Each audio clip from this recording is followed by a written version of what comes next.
Hello Internet, I am the hero of Julius once again with another One Piece chapter summary.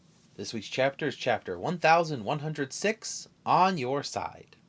Our artwork for this week is Robin helping a crocodile become fairly well dressed, giving it a nice cute little outfit. Robin does have a lot of experience hanging out with well dressed crocodiles, so this does make a lot of sense. Furthermore, it's just a nice little request with Robin on the cover, so I'm always happy for that kind of art. Kind of hoping we get a cover story soon, maybe something involving Law and Eustace, what's going on with the two of them. I really don't think Eustace Kid is dead. I don't think Oda would have put so much weight on him during Wano if he was just going to one-shot him later. My guess is this is going to be more of a Kaido Luffy kind of thing where Shanks defeated him in one shot and Eustace finally realizes that it was not him that was assisted by Law. It was Law that was assisted by him in that Big Mom fight, because everybody always says, "Oh, Law carried that fight. Law carried the fight." Law still needed Eustace to win that fight. In fact, if we're really being honest, Luffy would not have defeated Kaido if it weren't for all the factors that went in on that. Now, if Luffy were to fight Kaido now, I feel like that would be a different story, but everything that built up to that showed how much help everybody needed still. And they are worthy of the Yonko title, but they are not that level of pirate yet.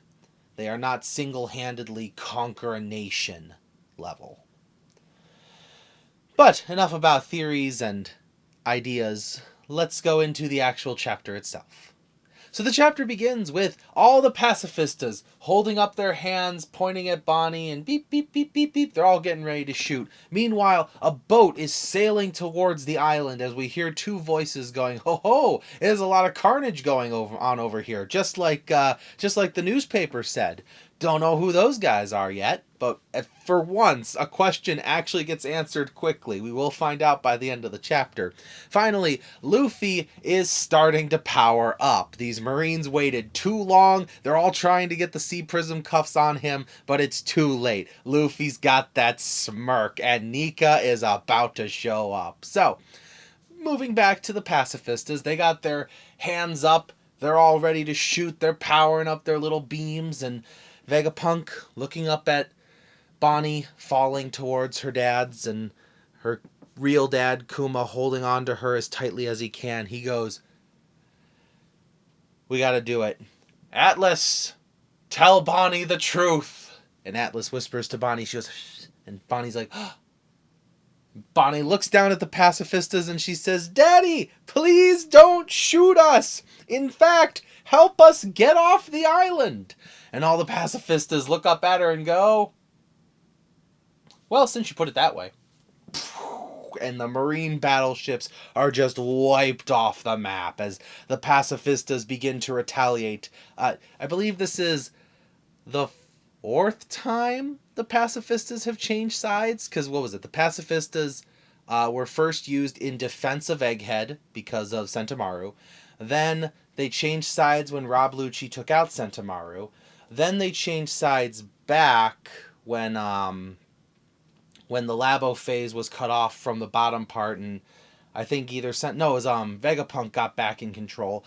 Then the pacifistas changed sides again when Saturn showed up and said, "All pacifistas start attacking the pirates." So this is actually the fifth time the pacifistas have changed sides. But it's okay. This is the final step. As he's looking on to this amazing change in development, the explosive pacifistas attacking the boats, Vegapunk monologues a little to himself, saying, "Bonnie, the worst case scenario for me was this. The pacifistas aiming their weapons up at you and you helpless at their mercy, and I couldn't bear the thought of my dear friend Kuma, whether it was actually him or just a clone of him. I couldn't bear the thought of Kuma harming his own daughter. So I put in one last piece of authority, and I wrote this down just because the way it was written, the way it was translated, I made sure each unit made to look like Kuma had a special piece of authority installed. Every pacifista that looks like not pacifista, every unit that looks like Kuma will always be on your side. No matter what Marine, no matter what no matter what the 5 elders themselves say, Kuma will always be on your side. Even if it means I know exactly what's going to happen next. As, boom, Spiderfoot right through his body. Vegapunk is pierced through by Saturn's foot. Which again, I gotta say, I know he's got this like knockout lightning brain thing power. That could just be Conqueror's Hockey. I wouldn't be shocked if the 5 elders had that. But again, the spider foot. He literally doesn't seem to have any other forms of attack. He just really likes stomping on things. But yeah, Vegapunk knew the consequences. He was definitely going to get spider stabbed here. So yeah, Bonnie is in complete control of the pacifistas. You remember how I said like, oh, there's a huge flaw in this design, because what if somebody with equal authority makes a decision and the two people disagree with each other? Well, apparently for pacifistas, no one has more authority than Bonnie. And that's fine, because Kuma would always be on his daughter's side. Now, Vegapunk took a bit of a gamble that Bonnie was going to grow up to be a good person. Given who she was raised by, that's a fair gamble, but a gamble nonetheless. But hey, it worked out, I guess. But the part I want to focus on is every unit that looks like Kuma. He didn't say every pacifista. He didn't say every make and model. He said unit. S-Bear is a unit.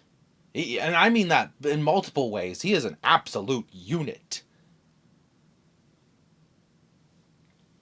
I stand by my S-Bear theory. S-Bear for president. S-Bear for Kuma. S-Bear for Bonnie's brother dad, because they're roughly the same age, physically speaking, given how the pacifist or the seraphims are in their child stage. Now, I don't think this means Bonnie has control over all of the seraphims, but now that I think about it with the official translation, it would make sense that S-Bear would fall into the category of unit that looks like Kuma.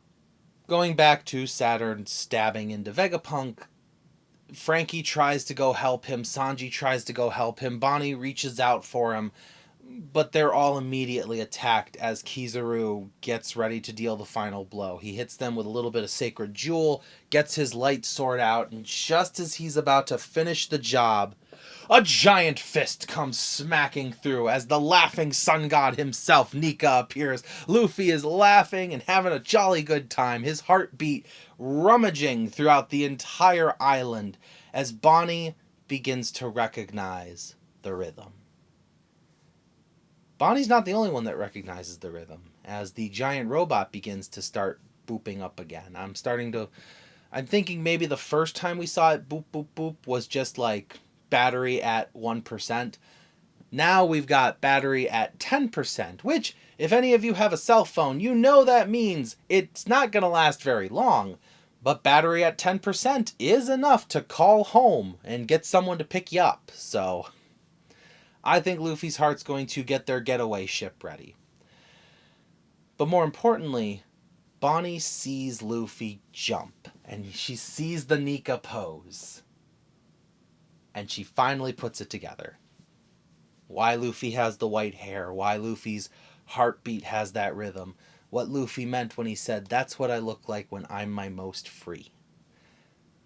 More importantly, Bonnie seeing Nika means that Bonnie can believe in a Nika-ish future again. Which means we might get ourselves a nice double panel spread of 2 Nikas decking Saturn in the schnoz. That would be very cool.